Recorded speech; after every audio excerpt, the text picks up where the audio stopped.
Well, now we have devices that are able to communicate. But in the research group, we have computers. On and some part of my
Greetings to all the participants present here. On behalf of Quvae Research and Publications, I would like to welcome you all for the webinar on education and technology. To start, let me give you a brief about Quvae Research and Publications.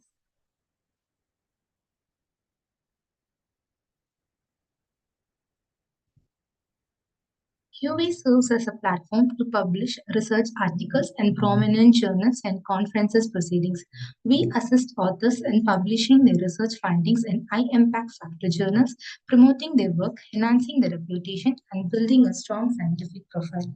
Among several indexing databases, Scopus is one of the most preferred for publishing articles. The wide recognition and impact of these journals makes them highly valued in their academic careers. We have recently collaborated with Scopus Q1 Journal, that is F1000 Research, published by Taylor and Francis. The authors can now easily submit their articles through a partnered gateway with F1000. F1000 Research is an open research publishing platform for scientists, scholars, and clinicians that offers rapid publication of articles and other research outputs without editorial bias. All articles benefits from transparent peer review and editorial guidance on making all source data openly available. Now, I would like to welcome our speaker, Professor Luis Miguel Cardoso, who holds a PhD in modern languages and literatures in the specialty of comparative literature from the University of Coimbra, Portugal. He was Dean of the School of Education and Social Sciences of the Polytechnic Institute of Portugal between 2010 and 2018 and Deputy Director of the Master in Media and Society. He is an adjunct Department of Language and Communication Sciences at the School of Education and Social Sciences Polytechnic. He is a professor of higher education since 1995. He is a researcher at the Center for Comparative Studies at the University of Lisbon. He was the coordinator of the Communication Bureau of the Polytechnic Institute of Portugal 2013 to 2017. He is a member of several international organizations and associations, as well as a member of the editorial board of international journals in the areas of language and communication sciences, comparative literature, literature and cinema, literacy and education. Again, we would like to welcome our speaker, Professor Luis Cardoso.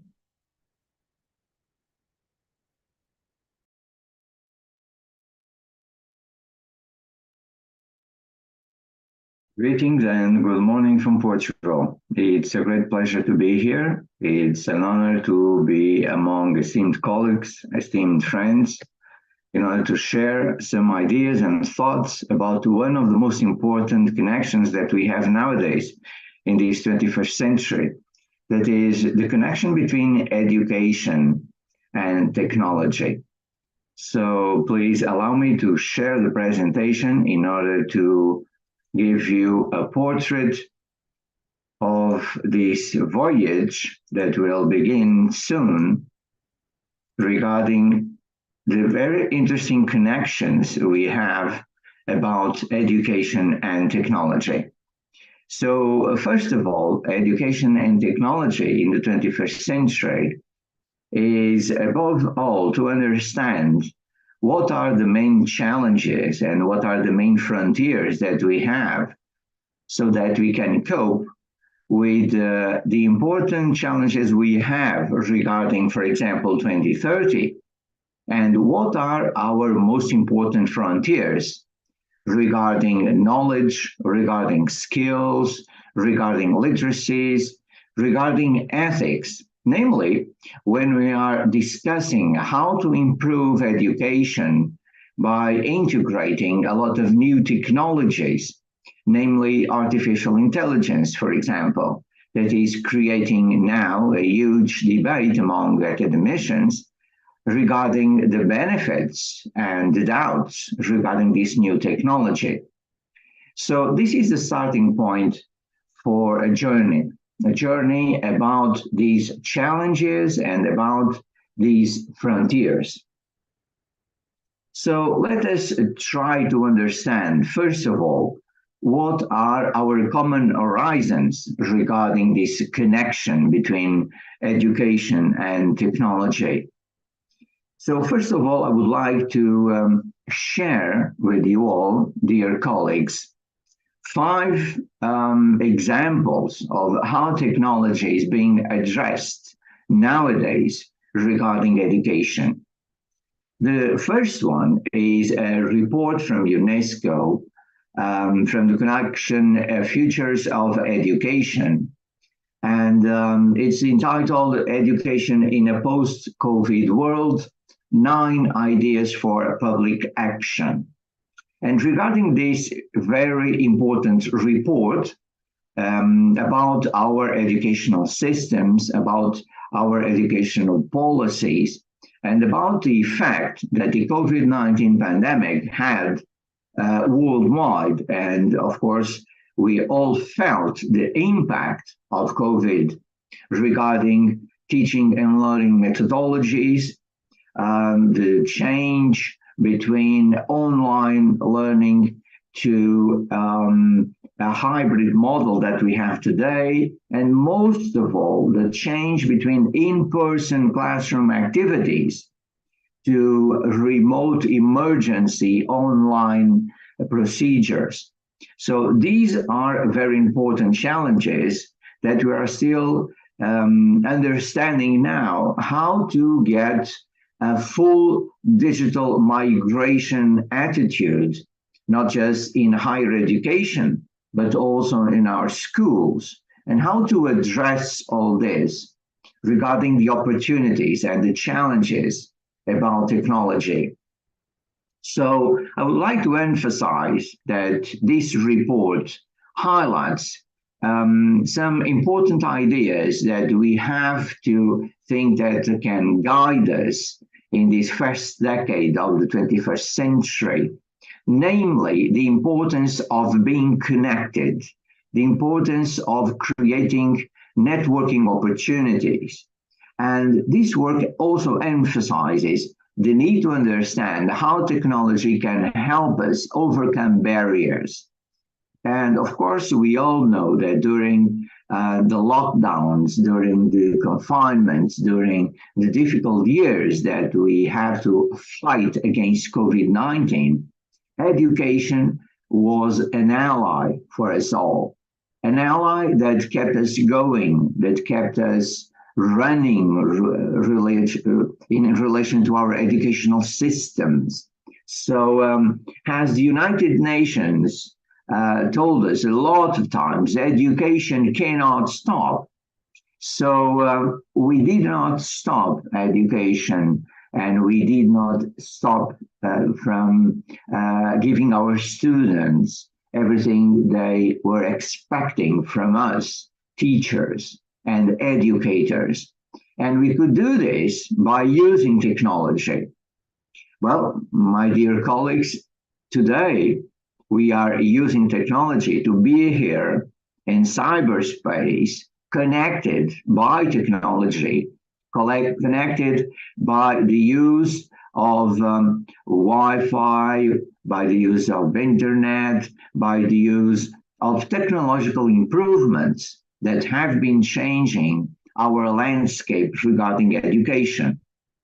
And of course, why are we addressing these challenges regarding these new horizons? Well, it all started with one common goal, that is Education 2030. And Education 2030 is all about the so-called Incheon Declaration, that is truly a framework for action. And this framework for action is, of course, in line with the thoughts of the UN and UNESCO regarding quality education, regarding education for all, regarding the need to work together in order to obtain common goals. And our common goals are all connected with this horizon and this Education 2030. And by 2030, we surely have to work very hard in order to obtain and get these goals that we are keen on, first of all, understanding how to get there, and second, how we will get there in a worldwide response. And the third publication that is also a report that I would like to share is The Future of Education and Skills, Education 2030 by the OECD. So this report is about the future we want. Again, the future we want is, of course, education, education for all, quality education. But this is also about a new challenge. It's about a challenge regarding the labor market. And the labor market wants from us, teachers and universities and polytechnics, a new type of mindset. Of course, we are always connected with the labor market. Our degrees are taught in dialogue, using dialogue to understand what the public sector wants, what the private sector wants, what are the needs of the corporations, enterprises, factories, all sorts of industries. So this is where we connect, and by connecting, we understand how we can create, for example, new degrees, how we can create new masters, for example, how we can change our curriculum. And the need to understand all this is because skills are becoming more and more important in this 21st century. Of course, this does not mean that knowledge is no longer important. Knowledge is the basis for education. But today, knowledge is also connected with skills and literacies. So this is where universities, for example, try to rethink curriculum in order to connect knowledge, skills, literacies, values, and principles. And this is a major change regarding how we addressed the curriculum till today. And the fourth report that I would like to share is from Elsevier, and it's called Research Futures. And these Research Futures 2.0 made us understand the need to change our practices regarding research, because research is also changing, namely because we are living in a digital era. And this digital era is, of course, affecting our educational systems. This digital era is affecting the way we teach, the way we learn, and is affecting the whole process of understanding the changes that we have to establish as objectives regarding 2030. So research is, of course, connected with teaching, is, of course, connected with learning activities. We cannot separate research from learning and teaching. And when we connect these three areas, we can truly see what is the mission of the university today. So today, our universities are truly connecting knowledge, as I said before, knowledge, skills, the needs of the labor market, the research opportunities, the research inputs that we get from what we are doing in academia and what we are doing in collaboration with the public sector and with the private sector as well. And of course, the fifth example that I would like to share is called Higher Education Landscape 2030, a trends analysis based on the AHEAD International Horizon Scanning. So this is a book about the need to change higher education mindset and most of all, curriculum, so that we can adapt, that we can evolve. And of course, we have to think that curriculum, as we know it, is now something that can evolve. The curriculum of the 21st century is something that is very flexible. Curriculum must be able to adapt to new needs, must be able to adapt to the needs of the labor market, must be able to adapt to the expectations from our students, and must be able to adapt with new methodologies that we are now using, not just in higher education, but also in our educational systems, in different levels of approach, in different schools, all over our continents, all over our schools, from different points from our planet Earth, because we are all connected, dear friends. And these 5 examples create a bridge, create a tool to understand the horizons. And these are the horizons, my friends. First of all, how to connect education and technology, how to get to Horizon 2030, how to establish this bridge with the labor market, how we can and have to connect teaching, learning, and research, and how we have to change higher education practices. So all this make us understand that we are living in a world that is always changing. And because our world is always changing, let us just highlight an example. A recent survey made by Dell Technologies made us understand that more than 85% of the professions that will exist in 2030 have not yet been invented. So how can we address this huge challenge, dear colleagues? So we have to be prepared. And the question is, are our universities prepared to engage with new types of curriculum, with new methodologies, with new needs from the labor market that, as I said before, is always changing? How can we predict what is going to happen? So we have to pay attention to everything that comes from different points, different platforms, different mindsets, frameworks, and guidelines.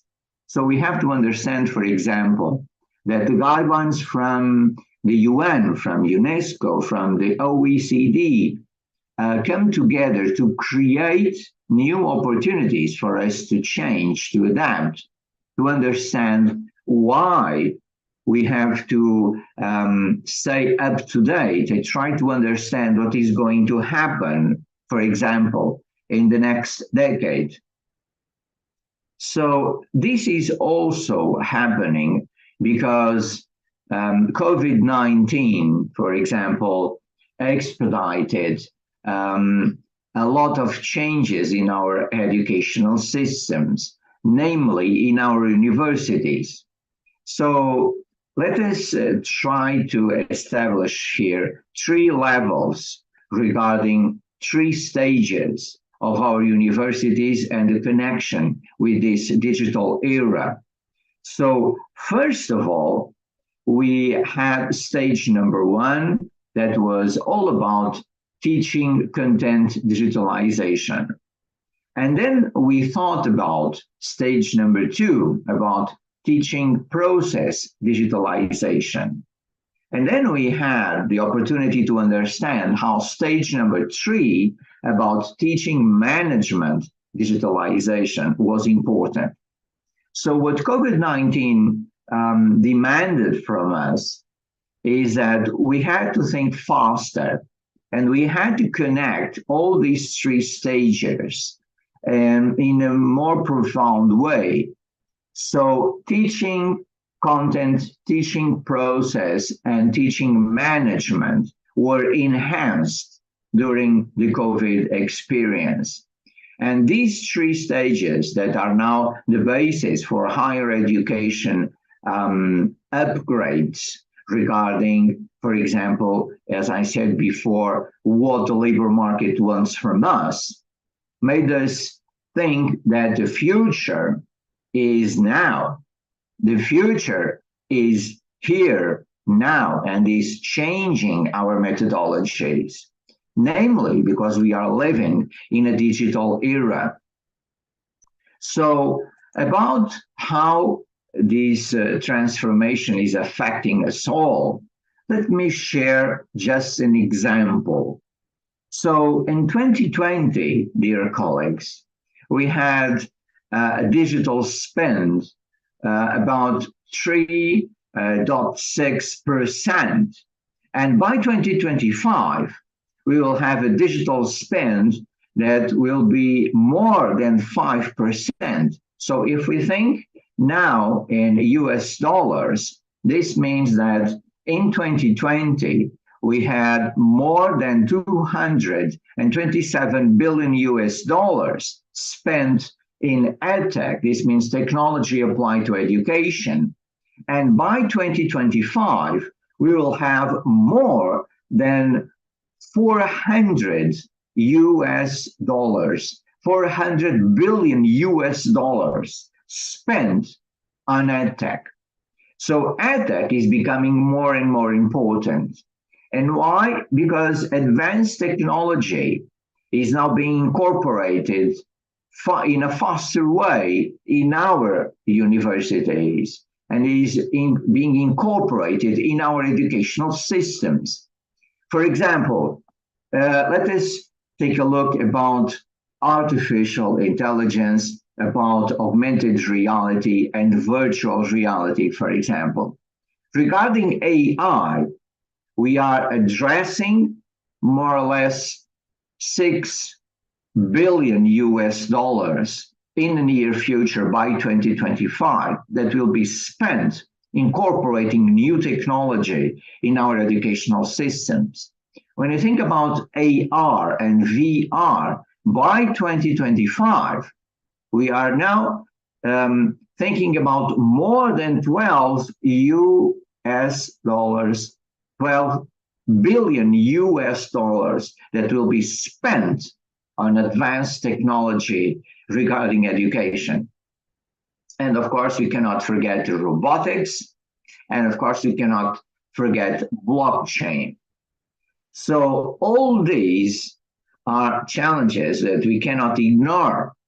So nearly 9 in 10 respondents in a recent survey indicated that by the year 2025, immersive technologies will be as ubiquitous as mobile devices. So, of course, the consequence is that education will be incorporating, will be integrating these technologies in a deeper sense regarding our classrooms, regarding our teaching methodologies, and of course, regarding everything that we as teachers have to share with our students. And when we think about the top 5 industries to which XR is most applicable at this time, so we have gaming, we have healthcare and medical devices, and we have education. And of course, we have manufacturing and automotive, movies and television. But we cannot forget education. So education is now more and more about how we can incorporate AR, VR, and AI in our practices. I'm sure we all agree that this is also extraordinarily important. For example, when we think about how our colleagues, how teachers think about the impact of how to incorporate technology. So at least 96% of teachers believe technology has a positive impact on children's lesson participation and learning.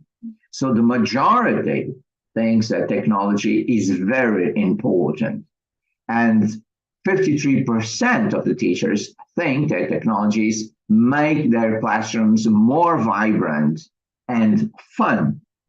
So when we think about technology, we are, of course, thinking about the benefits of technology, namely the connection that we can establish with our students in order for them to be more engaged with our activities. And all of this, of course, is about how these edtech trends are affecting our educational systems. For example, when we think about what are the most important educational trends that we have today, so we have gamified learning, we have the use of big data, we have e-learning, we have VR-based and AR-based learning, and we have AI-enabled education. So these are areas that will grow faster and faster and will affect our methodologies and our educational systems, namely AI. So when we try to understand what is the impact of edtech, of technology, of these innovations, we have to try to think, what does the public sector and the private sector, what do the institutions, the corporations think about the incorporation of technology? So let me share what a recent survey has demonstrated. And this is a survey that was conducted and results were shared in 2023 during this year. So 2,866 startups and emerging companies were analyzed. And from these 2,866 startups and companies, we came across a list of innovations. And these innovations include immersive learning, artificial intelligence, e-learning, gamified learning, big data and analytics, personalized learning, blockchain, cloud computing, video-assisted learning, and the Internet of Things. So these are the trends that were highlighted in this study in January. And of course, now we are already thinking about what's going to happen during 2024 and 2025. So these innovations, these edtech solutions will continue to change the educational landscape in all our countries, namely when we are using the Internet of Things, when we are using cloud computing, and of course, when we are using artificial intelligence.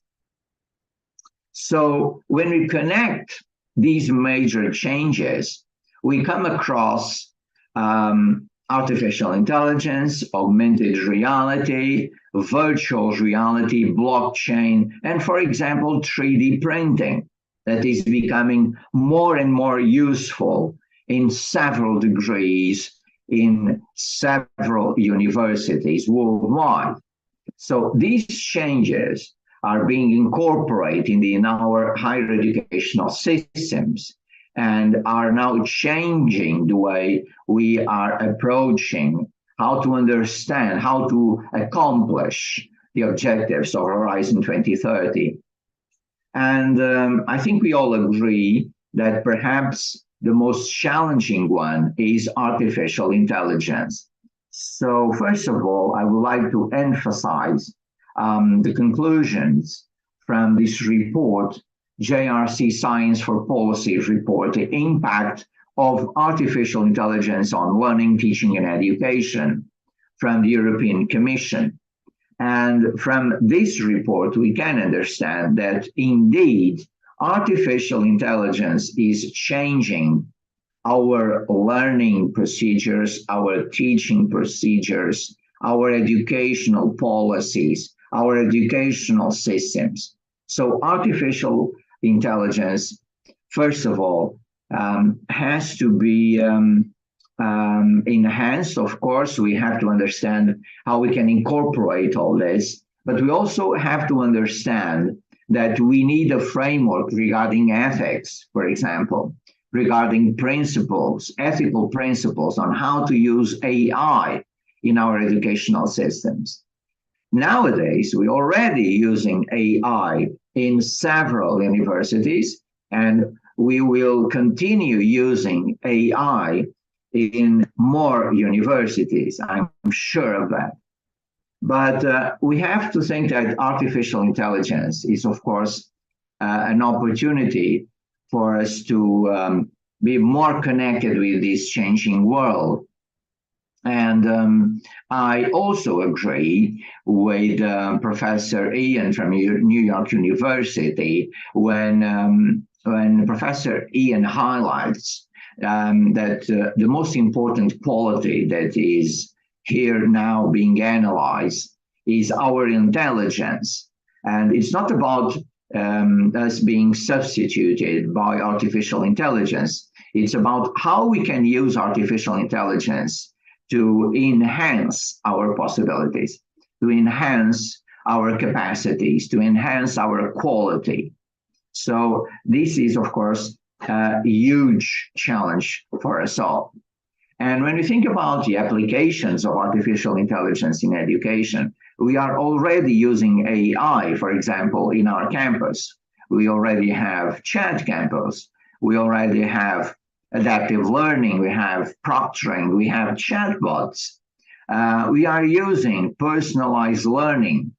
And AI can help us a lot as a virtual facilitator by generating and analyzing with us teachers smart content. It can help us, for example, with our grades, with our assessment activities, and can help us understand huge amounts of information, and data accumulation can be understood in a faster way with the help of artificial intelligence. So all this regarding AI, of course, lead us to the roles of AI in education today. We all agree, I'm sure, that the most important one is the need to educate the educator. So the consequence is obvious. We as teachers, as researchers, have to adapt.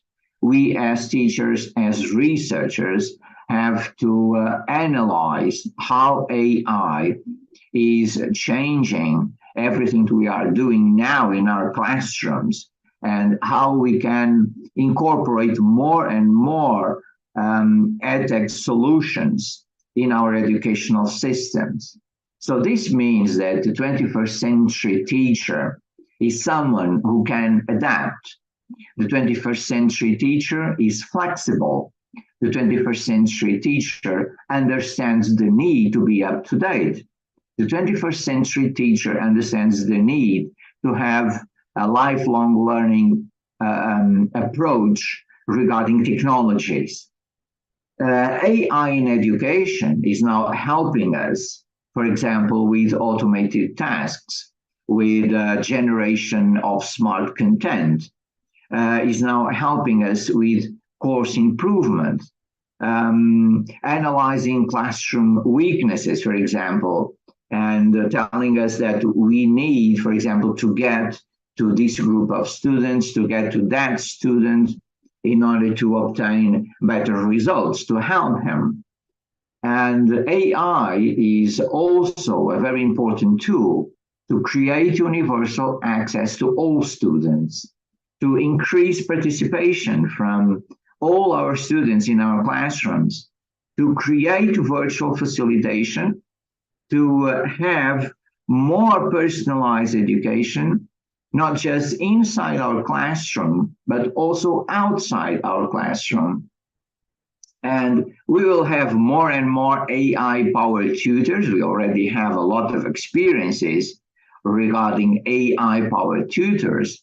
And also, as I already said, AI is helping us with our grades, with our assessment activities, and will be a powerful tool to help us with these grading automation systems. Of course, AI has a lot of questions, and sometimes we do not know the answers because AI is affecting all areas, all domains of our society. For example, is affecting the way we are using radio, we are creating radio. Is affecting the way we are creating, for example, extraordinary buildings. And this is just an example from the Haider Aliyev Center that was created with the help of artificial intelligence. So the architects used AI in order to create this extraordinary building. But also is making us think about arts and humanities, for example. What you can see on your right, my dear friends, it's not a painting. It is something that was created by artificial intelligence. So it's not a portrait of Napoleon. It's an impression of how AI sees Napoleon. So this, of course, gives us a lot of thoughts about how to analyze the importance of AI regarding creativity, regarding innovation, how we can deal with these upgrades regarding technology. So AI in education is, of course, about benefits, challenges, and applications. And we have a lot of benefits, challenges, and applications. Allow me just to share, for example, the benefits when you think about global access to education, when you think about the time and cost efficiency, that is a huge benefit by using AI in education. When you think about enhanced learning outcomes, and AI can help us a lot with this. And the challenges also include plagiarism and academic integrity. AI can help us to detect these flaws. And of course, we are also talking about biases and discrimination and data privacy and security as well. So when you think about all this, applications also include, for example, intelligent tutoring system, assessment automation, as I said before. So we have to think about AI as an opportunity, as a possibility. But we need a framework for AI.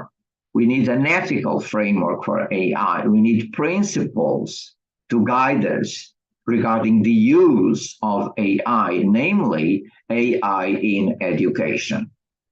But we cannot ignore that AI, VR, and AR are already being used in higher educational systems. So we are now incorporating these technologies in our classrooms.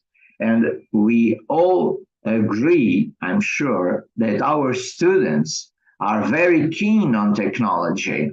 Our students like to use technological devices. And of course, our students want to learn more about how to use AR and VR and AR. So another question is how to incorporate something that is now creating a huge debate among researchers and teachers. That is ChatGPT, Bard, and Bing Chat. So some colleagues think that using ChatGPT and Bard and Bing Chat can create several difficulties for us teachers.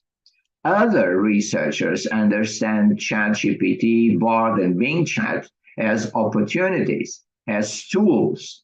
So if we think about ChatGPT, for example, as a tool, as an instrument in our classrooms, and if we guide our students, if we create monitoring possibilities regarding the use of ChatGPT, then we are using ChatGPT as it has to be used, as it must be used.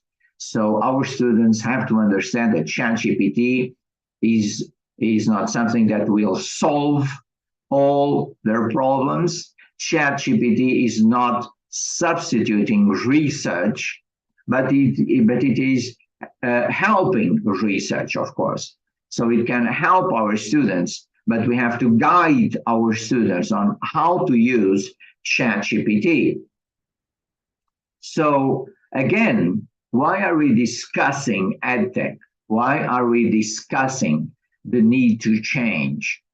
Because again, and I'm quoting Audrey Azoulay, UNESCO Director General, artificial intelligence can be a great opportunity to accelerate the achievement of sustainable development goals.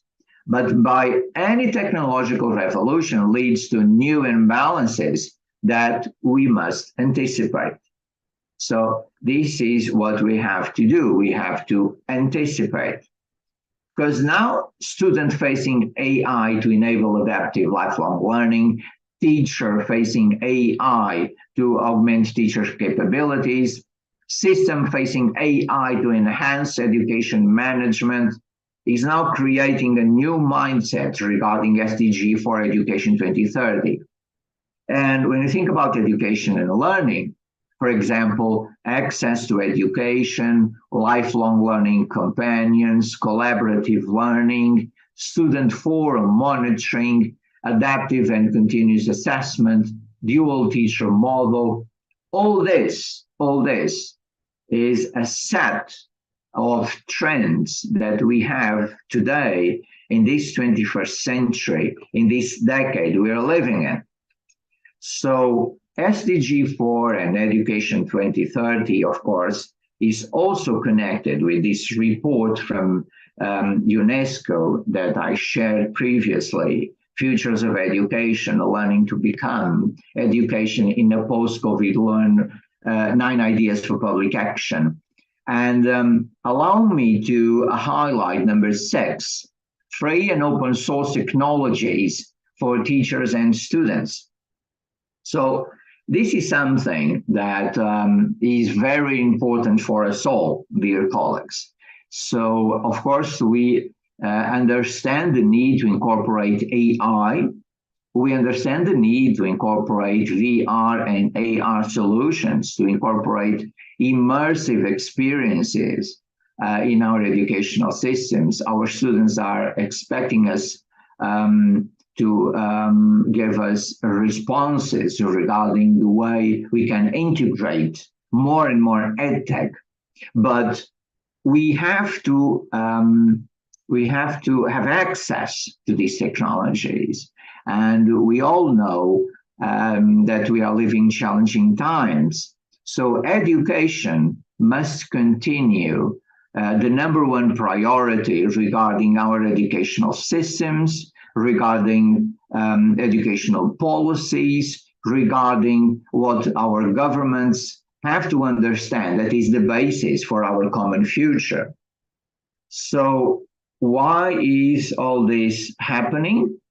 It's happening because this 21st century learner that we have today make us understand that our schools have to change, make us understand that our educational systems have to change, make us understand that our practices have to change. So, my dear colleagues, when we think about the 21st century learner, what we have here is a new portrait. And the 21st century learner thinks about education by connecting, for example, ethical approaches, entrepreneurial spirit. He's an engaged thinker. The 21st century learner is someone who is very keen on communication, who needs to have literacies regarding communication, who needs to have digital literacy to understand this digital era, who has a lifelong learning attitude, that is always learning, always willing to learn. And of course, another example of how to define this 21st century is the need to create possibilities to learn by himself. So to learn how to learn. And of course, he also has to develop the so-called personal management skills that include collaboration, leadership, critical thinking, that is so important, and problem solving. And of course, the 21st century learner is someone who is creative, who is capable of establishing innovative pathways. He's also someone who has social responsibility, cultural, global, and environmental awareness. So this is the 21st century portrait. This is the portrait of our students. This is the portrait of someone who has already addressed a lot of challenges regarding skills. And when we think about skills and why do we need new skills nowadays, I would like just to share this comparison between what happened, for example, in 2015 and what happened in 2020 and what is happening today in the near future. So in 2015, we had top 10 skills that were very important. And the number one skill was complex problem solving. And for example, in 2020, we also had complex problem solving as well as number one top 10 skill. But we have a lot of differences when we compare the list of these top 10 skills in 2020 and 2015. For example, emotional intelligence and cognitive flexibility that are already important in 2020 were not so important in 2015. And what is going to happen by 2025? So by 2025, esteemed colleagues, top skills and skills, vamos lá, let's see, top skills and skills are now changing the way we are creating opportunities for our students. So by 2025, what we have is a new portrait, a new mindset. For example, by 2025, my dear friends, we will have critical thinking, analysis, problem solving, self-management, and active learning as the most important top skills and skills group that will be rising and rising. So this is a huge challenge. This is a huge change. And this is reported from the World Economic Forum that analyzes the most important trends that we have today in education. So, my dear friends, these are just a few thoughts that I wanted to share today regarding how education is now changing in this 21st century, and why do we have to adapt? How do we have to be flexible? And most of all, we have to understand the needs of the labor market. So our universities have to be truly connected with the labor market and think if, for example, our curriculum is giving the labor market professionals that have knowledge, that have skills, that have literacies.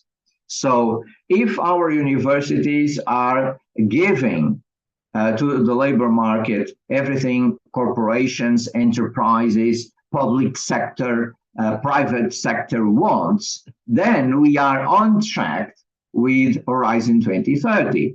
If we are giving very good professionals that are also very good citizens, that also have values, also have principles. So we'll be creating the next generation. We'll be creating the basis for a strong society, a society based on knowledge, a society based on technology, a society that is not forgetting the need to have values, the need to connect education and technology, the need to connect knowledge, skills, literacies, and values. Let us not forget, dear friends, esteemed colleagues, that education can change the world, and education has to be our number one priority regarding our common future. Thank you, dear colleagues. Thank you, dear friends. It was a great pleasure and a great honor for me to be here today and share these thoughts with you. So stay in touch. I hope we can meet again, and feel free to contact me to enhance and to support or share your ideas about everything that was portrayed here today.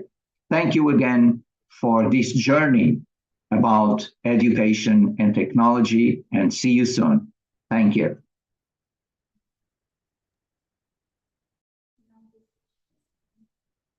Is there any questions from participant side? You may ask now.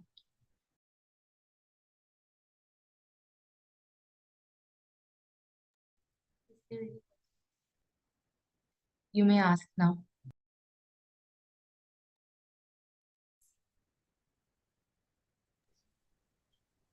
Is there any question from our colleagues? How tall should be? This is what we place it because we place it in the field. They want to have them.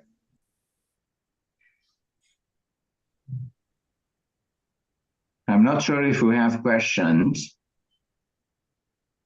No, Professor, I have no question. Okay, so thank you so much, dear colleagues. And again, I hope we can share some ideas in next time, in the next webinar. And again, I would like to thank the very kind invitation that was made for me to be here. I would like to thank Quvae for inviting me. So, dear colleagues, I hope we can meet again, and I wish you all the best. And let's try to work together in order to create very good opportunities for this 20th century and for our students that are truly the future of our nations, of our societies. And we need our students to be powerful professionals and to be engaged citizens. Thank you so much. I hope the questions from the participants side will wind up the session. Thank you, Doctor. It was a thought-provoking talk. Thank you for imparting your knowledge and remarks on the concepts. Thank you once again, Doctor. Thank you. My pleasure. See you soon. Thank you. Participants will receive your certificate and presentation document within 7 to 10 working days.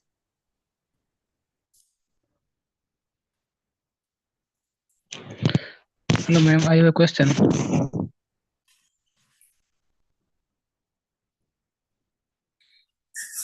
Hello.